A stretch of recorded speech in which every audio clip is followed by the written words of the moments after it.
নমস্কার। রিং ওই নমশ্চণ্ডিকা রক্ষরক্ষং পরশোয়াহা গৌরাঙ্গ আগম্বাগীশ।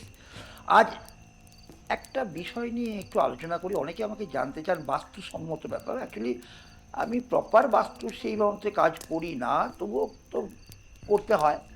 বাস্তু সম্বন্ধে যেহেতু জ্ঞান আছে, বাস্তু নিয়ে অনেক কাজ করেছি একসময়, তাই হিসেবে আমাকে অনেকে জিজ্ঞেস করেন বাড়িতে অ্যাকোরিয়ামটা কী রাখবো আর কেনই বা রাখবো, কী জন্যে রাখবো। অ্যাকোরিয়াম রাখতে গেলে কীভাবে রাখতে হবে, কোন দিকটা রাখতে হবে, কেন রাখতে হবে। অ্যাকোয়ারিয়ামের মধ্যে আমার সবথেকে বড় প্রশ্ন হচ্ছে, আমি অ্যাকোরিয়ামের মধ্যে কী কী জিনিস থাকে। অ্যাকোরিয়াম হলো সম্পূর্ণ কাঁচ দিয়ে তৈরি, এবং এই কাঁচ দিয়ে তৈরি অ্যাকোরিয়ামের ভেতরে সর্বপ্রথম থাকে কি না, জল। জল আমাদের প্রাকৃতিক অত্যন্ত প্রয়োজনীয় বস্তু, এবং জল আমাদের হিসেব অনুযায়ী প্রাণকে প্রদান করে। এবং এই জলের অ্যাকোরিয়ামে জলের ভেতরে আমরা কি রাখি না, বালি রাখি, তলায় বালি দিই, কিংবা মাটি যায় যেরকম দেয় ইচ্ছা দেয়া হয়। তার মধ্যে গাছ প্রতিস্থাপন করা হয়, জাস্ট লাইকে একটা সরোবর। সেটাকে ছোট আকারে তৈরি করে নিয়ে আপনি আপনার মানসে তৈরি করলেন, করে নিয়ে সেটাকে আপনি অ্যাকোরিয়াম স্বরূপ আপনি আপনার ঘরে প্রতিস্থাপন করলেন। এই অ্যাকোরিয়ামের মধ্যে কি কি জিনিস থাকে, রাখা হয়, কেনই বা অ্যাকোরিয়াম রাখা হয়, এই অ্যাকোরিয়ামের মধ্যে কোন প্রাণীকে রাখা হয়, এটা আমাদের জানতে হবে। অ্যাকোরিয়ামের মধ্যে আমরা সাধারণত মাছকে রাখি। আবার ইদানিং এখন অনেকে এই অ্যাকোরিয়ামের মধ্যে কেউ ছোটো ছোটো কচ্ছপ রাখছেন। সবগুলোই কিন্তু বাস্তুসম্মত। তো সেই হিসেবে আমাদের দ্বাদশ কালপুরুষের যে দ্বাদশ ঘর আছে, জ্যোতিষের ভাষাতে কালপুরুষ দ্বাদশ ঘর আছে, তার 12 নম্বর ঘরটি হলো মীন, অর্থাৎ মৎস্য। সেও কিন্তু অঙ্গাঙ্গিভাবে এবং ওতপ্রোতভাবে আমাদের গার্হস্থ্য জীবনের মধ্যে জড়িয়ে আছে। এই অ্যাকোরিয়ামে কি কি জিনিস কেন রাখতে হয় বাস্তুসম্মত, এটাই আমি বলবার ইয়ে করব। দেখুন, অ্যাকোরিয়াম আপনি বাস্তুতে যে কোনো জায়গায় রাখতে পারেন, এর কোনো বিধিসম্মত নিয়ম নেই। আমরা তৈরি করে নিই এটা আমাদের মনের ইয়ে করার জন্য।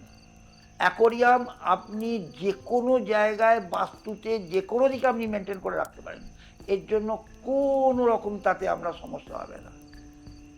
জেনে রাখবেন, আপনার বাড়িতে নেগেটিভ এনার্জি যদি থাকে, আপনি যতই ইয়ে করুন না কেন, সর্বপ্রথম আপনাকে বাঁচিয়ে দিয়ে ওই জীবজন্তুর ওপরে এই নেগেটিভ এনার্জির প্রভাবটা বিস্তার করে ফেলে।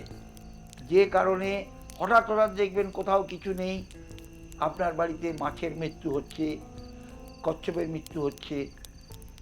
ভালো কুকুরটা ভালো ছিল, কুকুরের কোনো সমস্যা নেই, সেই কুকুরের মৃত্যু হয়ে যাচ্ছে। এগুলো নিয়ে পরে আমি আলোচনায় আসবো।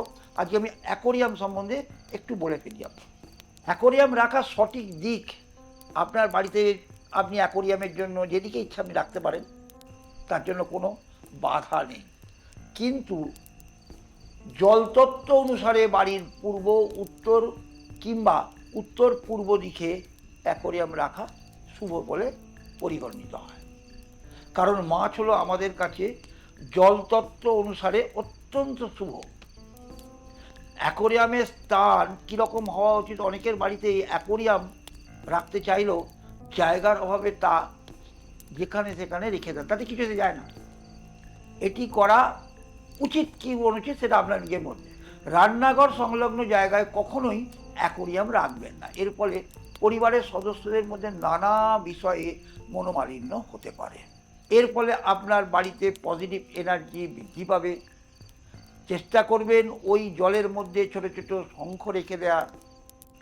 নির্দিষ্ট সময় অন্তর অ্যাকোরিয়ামের জল অবশ্যই পরিবর্তন করবেন। বেশি দিন অ্যাকোরিয়ামের এক জল রেখে দিলে তার মধ্যে নেগেটিভ এনার্জি পরিলক্ষিত হয়। একই সঙ্গে অ্যাকোরিয়ামের মধ্যে রাখা মাছ যদি মরে যায়, তৎক্ষণাৎ ওই অ্যাকোরিয়াম থেকে অন্য অ্যাকোরিয়ামের মাছগুলিকে স্থানান্তরিত করে ওই জল পরিষ্কার করে ফেলুন। আর প্রতিনিয়ত চেষ্টা করবেন অ্যাকোরিয়ামের মধ্যে যে গাছ আপনি রাখবেন সেই গাছগুলোকে বাইরে নিয়ে এসে পরিষ্কার করে আবার তার মধ্যে প্রতিস্থাপন করুন, এবং সব ভালোভাবে পরিষ্কার করে নিয়ে আবার মাছগুলিকে অ্যাকোরিয়ামে ছাড়ুন। আপনারা যদি বাড়িতে অ্যাকোরিয়াম রাখেন তাহলে নিশ্চিতভাবে যেখানে মাঝে মাঝে মাছ মারা যাবে তেমন জায়গা থেকে অ্যাকোরিয়ামকে সরিয়ে অন্যত্র স্থাপন করে ফেলুন। ওই মাছ ফেলে দেওয়ার পরে ওই রঙের নতুন অ্যাকোরিয়ামে আবার ওই মাছ প্রতিস্থাপন করুন। যখনই দেখবেন মাছ ঘন ঘন মরে যাচ্ছে তখন চেষ্টা করবেন ওই অ্যাকোরিয়াম বেশ কিছুদিন বন্ধ রেখে অন্য স্থানে মাছগুলোকে স্থানান্তরিত করে রাখুন। অ্যাকোরিয়ামের চারপাশে বাইরের দিকে বেশি করে লবণ ছড়িয়ে রাখবেন। অ্যাকোরিয়ামে কটা মাছ, কী মাছ রাখছেন, কী রঙের মাছ রাখছেন সেদিকে খেয়াল রাখা দরকার। মাছের সংখ্যা, বাড়িতে অ্যাকোরিয়াম রাখতে হলে মাছের সংখ্যার দিকে বিশেষ করে নজর দিন। একই রকমের মাছ কখনোই এক অথবা দুটি রাখবেন না, দুয়ের অধিক রাখার চেষ্টা করবেন। অ্যাকোরিয়ামে অন্তত পক্ষে কম করে 9, 18 কিংবা 23টি মাছ থাকা জরুরি। এর মধ্যে 8টি মাছ অবশ্যই লাল হতে হবে এবং একটি হতে হবে, 3টে মাছ সোনালি রঙের রাখতে পারবেন এবং কালো মাছ মিনিমাম 3টি রাখবেন। বাকি আপনার মনের মতন করে মাছগুলোকে আপনি প্রতিস্থাপন করুন। বাস্তু অনুসারে কালো রঙের মাছ আমাদের সুরক্ষা দেয়, অবশ্য নেগেটিভ এনার্জি বাড়তে দেয় না। এবং খেয়াল করে দেখবেন যখনই বাড়ির মধ্যে নেগেটিভ এনার্জি খুব বেশি পরিমাণে উজ্জীবিত হচ্ছে তখনই দেখবেন আপনার অ্যাকোরিয়ামে মাছের মৃত্যু ঘটছে। এবং কালো মাছগুলো কখনোই মারা যাবে না, সেক্ষেত্রে লাল রঙের মাছ এবং সোনালি রঙের মাছ এবং হলুদ রঙের মাছের মৃত্যু খুব তাড়াতাড়ি ঘটবে। তাই বলার উদ্দেশ্য যেটা, অ্যাকোরিয়ামের চারপাশে, বাইরের দিকে চারপাশে একটি জায়গা তৈরি করুন, চারদিকে লবণ ছড়িয়ে রেখে দিন যাতে নেগেটিভ এনার্জি অ্যাকোরিয়ামটাকে স্পর্শ করতে না পারে। আর বাইরে থেকে নেগেটিভ এনার্জি যাতে জলের মধ্যে প্রবেশ না করতে পারে তার জন্য চেষ্টা করবেন বিভিন্ন রকম অক্সিজেন পূর্ব গাছ যেগুলো পাওয়া যায় সেই গাছ ওই জলের মধ্যে প্রতিস্থাপন করতে। বাকিটা এই অ্যাকোরিয়াম সম্বন্ধিত ব্যাপার নিয়ে আমি পরবর্তীকালে আবার আলোচনা করব। এটি বাস্তু সংক্রান্ত ব্যাপার নিয়ে একটু আলোচনা করলাম। সবাই ভালো থাকুন, সুস্থ থাকুন, মানবদেবের কাছে এই প্রার্থনা। রিং নমস্কার।